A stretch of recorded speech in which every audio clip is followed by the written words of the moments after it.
know your first thought when you see me is enterprising. And well, with it's a bit asterisk, you'd be right. So, enter these prizes, my youngs. This is one of the Gator Plants, one of several over there. I'll post an update here on how those are doing because if you've been following that saga, the Mother of Thousands plant is, I would say, probably the MVP of the proverbial game that is Opapunk's garden. These are interesting. What color, first of all? We'll start with this. What color would you say that is in whole?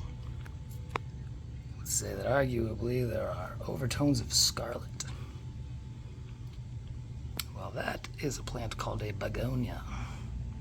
So, for those of you who have probably done drugs, I believe these are scarlet begonias. I could be wrong, but without capital letters, I mean, they inarguably are begonias, which are scarlet. That's not gonna hold up. These are some bamboo swaths.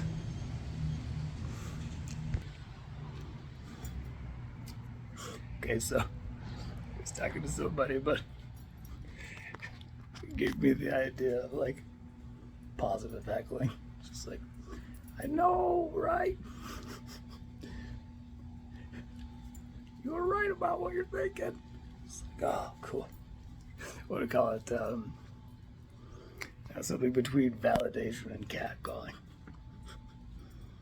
There's your title, boom. Anyway, back to it. This is called Dragon's Fire. Would you believe it? I would. I also like to point out that these are laid out as such because this is a high sun.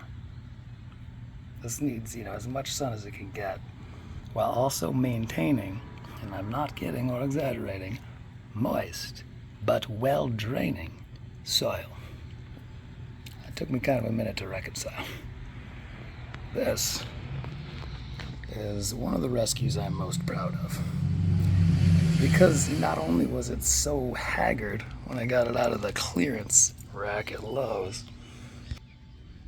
that the person working the checkout was like, there's not a price tag on it. It looked like trash. Like, you just have this, man.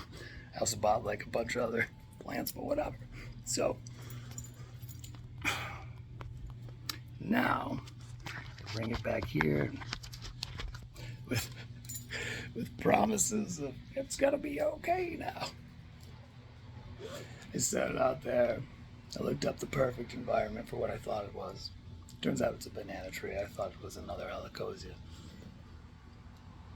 And I call it antagonist motif. That is the lubber grasshoppers.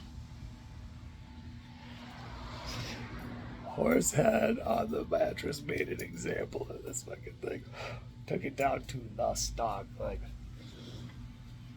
you could tell because they're high sun plants and like I knew it had a good chance to heal, especially if I was able to keep it away from those tiny alien dragons. But it looked real bad after they got to it, and so this is probably 3 weeks later. It's a brand new leaf it's grown, free from grasshopper destruction. This is some of the stuff that remains. I met another local gardener yesterday. I picked up some plants. I'll show you guys in a bit, and she told me that 40% is the number that you should be looking for, at least for one of my other plants. By that meter, I should be cutting this. So maybe we'll film that later. That looks like a cool 42%, right? Anyway, those of you curious, It's because those half-dead leaves, they take in significantly less energy from the sun. Of course, there's less solar receptors, so you're getting less juice.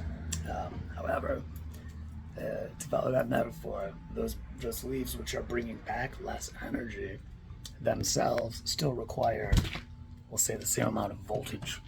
And so it's a big draw on the proverbial electric system that is this plant.